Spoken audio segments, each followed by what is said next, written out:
What's going on, everybody? Welcome to Birds vs. Boys. Kmess here. I am Aidenless during this show. I am just here to talk to you a little bit about the Dallas Cowboys OTAs that have started this week. Aiden and I will be back hopefully tomorrow to do a more around the NFL type show talking about the rule changes, aka the tush push staying, not going away.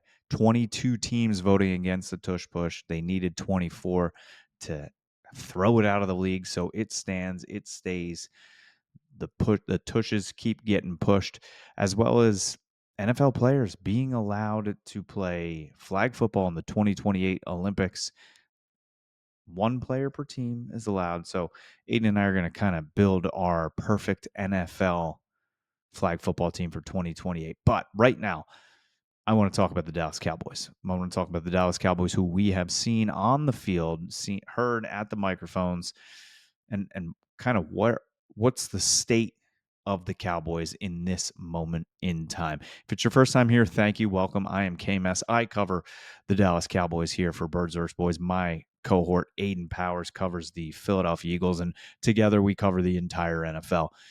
This platform is not just for Cowboys fans, not just for Eagles fans, but it's for football fans all around the world. If you have not yet, make sure you subscribe to the YouTube page after you watch this video. We do appreciate it. It's so close to 1,000. Like and comment as well. And then anywhere you are on social media, we are there too. TikTok, Instagram, and Twitter, Birds vs. Boys Pod. And then anywhere you listen to podcasts, we're there as well, Birds vs. Boys Pod. And we do full episodes, Aiden and myself. So diving into the Cowboys here, this is going to be a quick 10, 15-minute video. Diving into the Cowboys here, I want to start at the top. No, not Jerry Jones and Stephen Jones, but Brian Schottenheimer. First year head coach, first ever time head coach, Brian Schottenheimer. And the differences that I am seeing now compared to the last regime and Mike McCarthy, the differences are drastic. What we're seeing with his ability to connect with people in the building, out of the building, the players. The first thing I notice is I absolutely love listening to him speak. And I had a feeling that this was going to be coming. When he's at the podium, when he has a microphone in front of him, he actually answers questions. Most coaches don't do that. Mike McCarthy absolutely didn't do that. They talked in circles. Now, again, this is the honeymoon phase. This is the beginning. Cleats have not hit the field on a Sunday or on a Thursday or on a Saturday or on a Friday yet in actual NFL games and answering the hard questions after a loss to the Chiefs on Thanksgiving. But we can only talk about what's happening right now. And he's delightful. He's charismatic. He's smart. He's funny. He cares. He takes little shots at the players, which I love. He was talking about playing one-on-one basketball, free throw shooting competition. They're doing it all around the building at the practice squad. He's got a hoop in his office, and when players come in, he's playing free throw basketball. He said he beat George Pickens 1 out of 3 games. He's like, but I had to throw it in there. I'd beat him once. His mantra is compete every day, and there's competition everywhere. He put the ping pong table back in the locker room. Players are loving it. They did a putting competition around the Masters. It's just every aspect, every corner you turn, there's some sort of competitiveness, which I absolutely love. I think it builds great camaraderie. I think it's building a great culture. And I mean, that's what these guys love to do, right? They are professional athletes. And if you are a professional athlete or an athlete at any level, you love to compete. So having tons of different ways to compete, I think is just going to bring the best out of these guys. So I'm loving every aspect of it. The way he's connecting with people, you hear the stories of, in the Star in Frisco, what he's been doing. He walked around with a bag of Whataburgers, which is, if you don't know, a very famous burger place down in Texas. And he went cubicle to cubicle, office to office of everybody that works in the Star, whether they were in marketing, whether they were in communications, whatever they did, accounting. He introduced himself, gave him a burger, had a conversation, just a get to know, like, hey, I'm Brian. Who are you? What do you do here? And I guarantee McCarthy didn't do that. If he did, Mike, I'm sorry, but never heard of another coach doing that for the Cowboys. And that just shows, I think, who he is as a person. And I think that's the exact type of person this organization needs right now.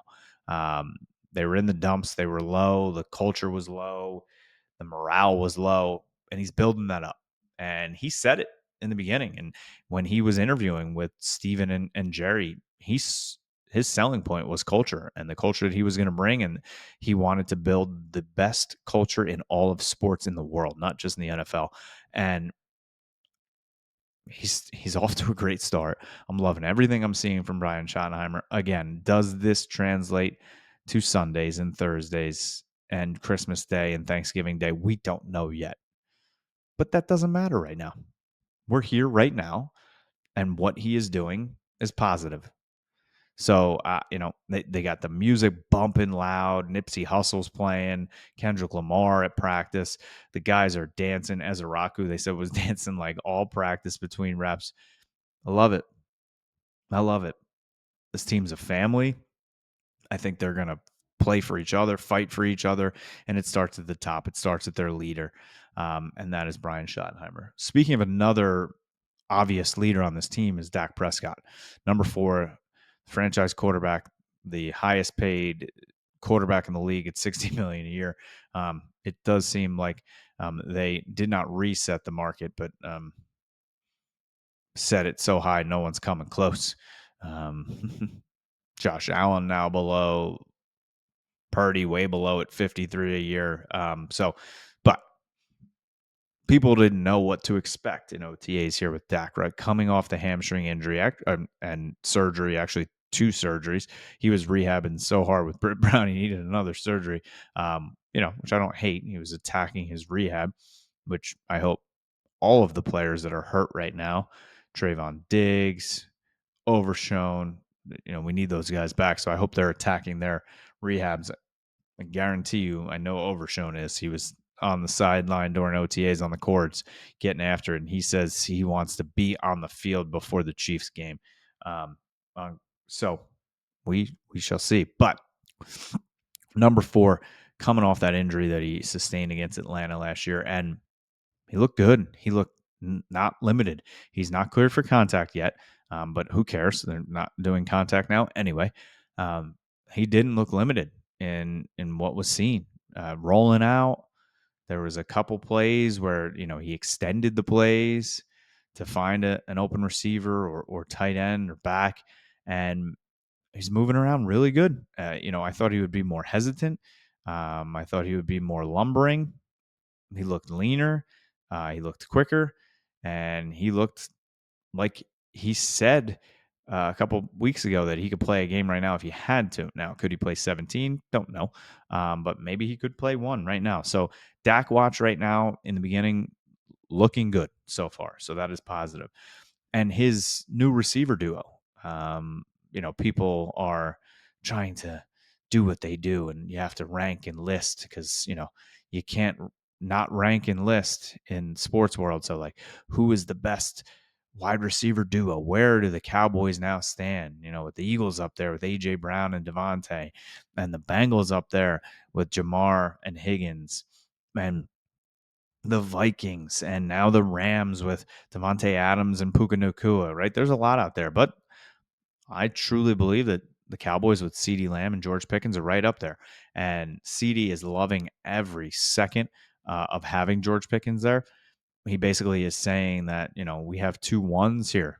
I got a 1 over here, and, you look on the other side and there's a 1 over there. If I'm getting double teamed and dogged all day, George is going to be open. He's going to be free. If he's, getting dogged or he's tired I'm going to be there and pick it up. So I love all of what the possibilities are for these 2 guys. This is probably the best wide receiver duo that Dak has played with, besides, Amari and Dak was phenomenal. But CeeDee wasn't fully in his prime yet. He was still a young cat. This is the first time, it's two guys basically like in their primes, right? CeeDee right past his first big deal. Pickens in a contract year trying to get his first big deal. So, you know, I think these two guys are going to ball out. I think George is going to be on his best behavior, trying to get paid, whether it be from the Cowboys or somebody else. And I think they have a chance to do really special things and get the Cowboys offense, points per games wise and yards wise back to where they're used to being in the top 10, maybe even a little bit higher. There's obviously questions behind that, right? We had big questions of who was wide receiver 2. Now there's questions of who's going to be wide receiver 3 behind those guys. And then, who else is going to be in that room? Guys that stepped up so far. Paris Campbell had a really good day, is having a really good week. I think he didn't do a lot, obviously, with the Philadelphia Eagles. They had a loaded room, but he's a sneaky, quiet signing for the Cowboys. I think he's got speed. He has an opportunity to contribute to this team. So I have my eye on Paris Campbell as a bubble guy to make the team. So I was happy to see that he was out there doing his thing. Jalen Cropper again, like he did last year. It's like he just OTAs camp starts and he's catching everything. He's getting every reception. So he's a guy I think a lot of people are rooting for, and he started off on the right foot. And then Jonathan Mingo as well. I mean, this is probably going to be your guy.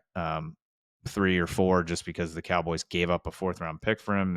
He's still younger. He's like he was going to be their big X guy, and obviously now they have Pickens. But I'm interested in this one. But the Cowboys gave up capital. When they give up capital, they usually try and keep those guys. And Jalen Tolbert really wasn't a factor. The other big question mark is this cornerback room, right? I mentioned Trayvon Diggs earlier, hurt. Who is playing cornerback? Jordan Lewis is gone. Who's playing in the slot? They obviously traded for Kyer Elam. They have Carson from last year, the rookie, and then what? You got Deron Bland, obviously, Izzy McQuamu, Thomas. So Elam was playing primarily on the outside. Looked good, confident, had some pass breakups, was breaking on the ball, showed his speed. Who knows, right? He was a first round pick out of Florida. He was good at Florida. He went to the Bills and don't know what happened. Maybe Eberflus and this staff will be able to be the change he needs, change of scenery, change of coaching, and get out the potential in him. So Elam started on a good foot, and then we saw Deron Bland, Izzy McQuamu, and Thomas playing slot. Thomas was also playing safety, but Bland and Izzy playing slot on the inside, which I do like. And then linebacker core, right? This is another question mark. You have Maris Leafau from last year. They picked up the boy from the Bears. Hopefully Overshown will be back sometime this season, but they did move up in the draft for Shamar James out of Florida, and then they do have Buddy Johnson.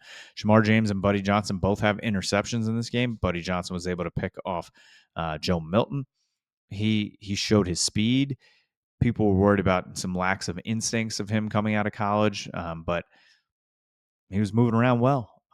Looked good on the field, so I'm excited for the possibilities of Shamar James.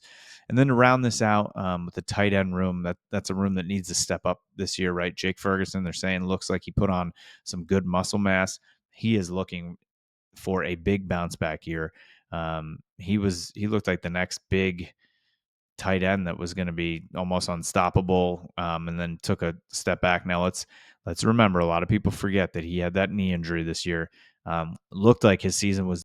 It looked like we all said, "Up, that's an ACL. He's done," and it was not. And he came back, but we don't know the extent that it was or what it did in his brain. So, looking for a bounce back year from him.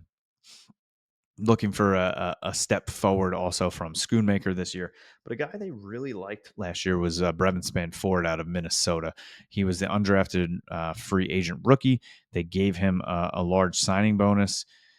He seemed to be unstoppable, they say, during this practice this week when reporters were there, catching everything, powerful, strong hands. So he's another name to keep your eye on. Brevyn Spann-Ford, the second-year tight end out of Minnesota from last year. So those are some positives coming out of the beginning of OTAs from the Cowboys. This is when you should be positive, right? New head coach, new regime, some new players to be excited about, some trades. They may not be done in terms of acquiring players. Maybe they don't have their full-time slot cornerback yet. Maybe they want to play Bland on the outside. Maybe they're going to require just another cornerback. The running backs, they didn't really get to do much in terms of practice. We don't really know much. We did see both veterans that were picked up this year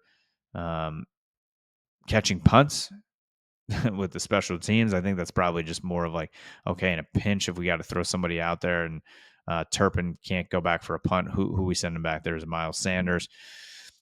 But I'm interested to see what Jaden Blue and Maffa can bring. Two young guys, kind of that flash and thunder type running back duo. But we shall see. Or are they not done at running back too? So there's a lot to be excited about. We are allowed to be excited this time of year. We are inching closer and closer to mandatory minicamp and then training camp, and then before you know it, the season. But it is just the start of Memorial Day weekend. I am not wishing summer away whatsoever.